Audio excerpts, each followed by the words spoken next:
Assalamualaikum, welcome to my channel. Halo, kenalkan nama saya Feby Dwi Anggraini, mahasiswa dari Universitas Tadulako dengan nomor stambuk A501200033. Di sini saya akan menjelaskan mengenai dasar-dasar bimbingan konseling. Bagian 1, apa sih itu bimbingan konseling? Bimbingan dan konseling adalah proses interaksi antara konselor dengan konseli, baik secara langsung maupun tidak langsung, dalam rangka untuk membantu konseli agar dapat mengembangkan potensi dirinya ataupun memecahkan permasalahan yang dialaminya. Kita akan membahas apa saja sih tujuan dari bimbingan dan konseling. Bimbingan konseling memiliki 2 tujuan, yaitu tujuan khusus dan tujuan umum.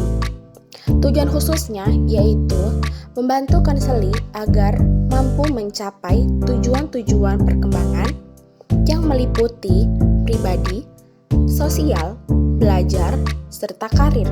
Oleh karena itu, akan terwujudlah pribadi takwa, mandiri, dan bertanggung jawab, berkembang dalam pendidikan, serta menghasilkan pekerjaan produktif di masa mendatang. Kemudian, tujuan umum dalam rangka menjawab tantangan kehidupan masa depan, yaitu adanya relevansi program pendidikan dengan tuntutan dunia bekerja. Jadi, secara umum, layanan BK membantu konseli untuk mengenali kemampuan, bakat, dan minatnya. Kemudian, kita akan membahas mengenai fungsi bimbingan dan konseling. Pertama, fungsi pemahaman.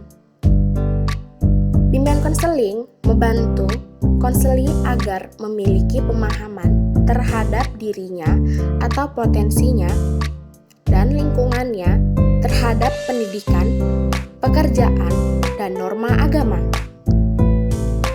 Di bagian kedua, fungsi preventif. Fungsi ini berkaitan dengan upaya konselor untuk senantiasa mengantisipasi berbagai masalah yang mungkin terjadi dan berupaya untuk mencegahnya supaya tidak dialami oleh konseli. 3. Fungsi pengembangan.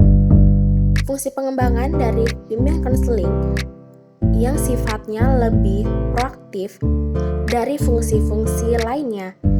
Konselor senantiasa berupaya untuk menciptakan lingkungan belajar yang produktif yang memfasilitasi perkembangan konseli.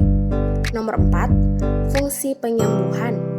Fungsi ini berkaitan erat dengan upaya pemberian bantuan kepada konseli yang telah mengalami masalah baik menyangkut aspek pribadi, sosial, belajar, ataupun karir.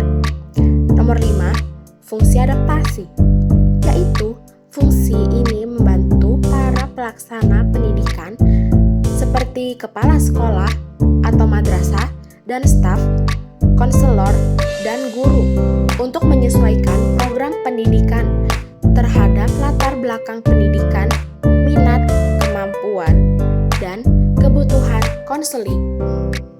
Selanjutnya, kita akan masuk ke asas-asas bimbingan konseling.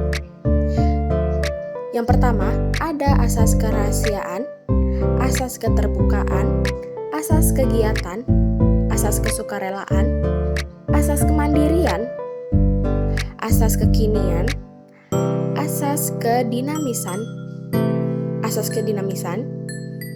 asas keterpaduan, asas keahlian, dan asas Tutwuri Handayani. Selanjutnya, kita akan masuk ke komponen program bimbingan dan konseling. Ada namanya layanan dasar bimbingan. Layanan ini berproses pemberian bantuan kepada semua siswa melalui kegiatan secara klasikal atau kelompok yang disajikan secara sistematis dalam rangka membantu perkembangan dirinya secara optimal. Kemudian ada layanan responsif. Layanan ini merupakan pemberian bantuan kepada siswa yang memiliki kebutuhan dan masalah yang memerlukan pertolongan dengan segera.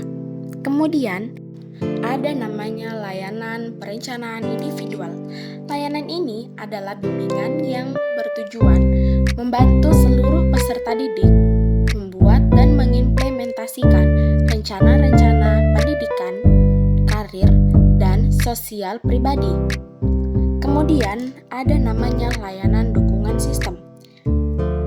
Program ini memberikan dukungan kepada guru pembimbing dalam memperlancar penyelenggaraan layanan di atas. Sedangkan bagi personal pendidik lainnya adalah untuk memperlancar penyelenggara program pendidikan di sekolah. Layanan ini terbagi menjadi dua. Yang pertama, ada pemberian layanan konsultasi atau kolaborasi. Layanan ini meliputi 1. Konsultasi dengan guru-guru.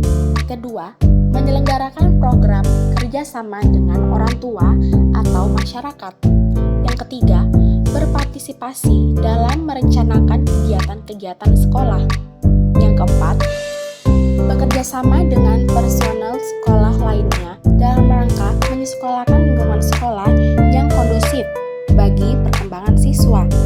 Yang kelima, ada penelitian tentang masalah-masalah yang berkaitan erat dengan bimbingan konseling. Yang terakhir ada layanan manajemen. Layanan ini merupakan berbagai upaya untuk memantapkan, memelihara, dan meningkatkan mutu program bimbingan dan konseling melalui kegiatan-kegiatan seperti pengembangan program, pengembangan staf, pemanfaatan sumber daya, dan yang terakhir, pengembangan penataan kebijaksanaan. Oke, itu tadi adalah pembahasan kita mengenai dasar-dasar bimbingan konseling. Dan terima kasih sudah menonton video kali ini.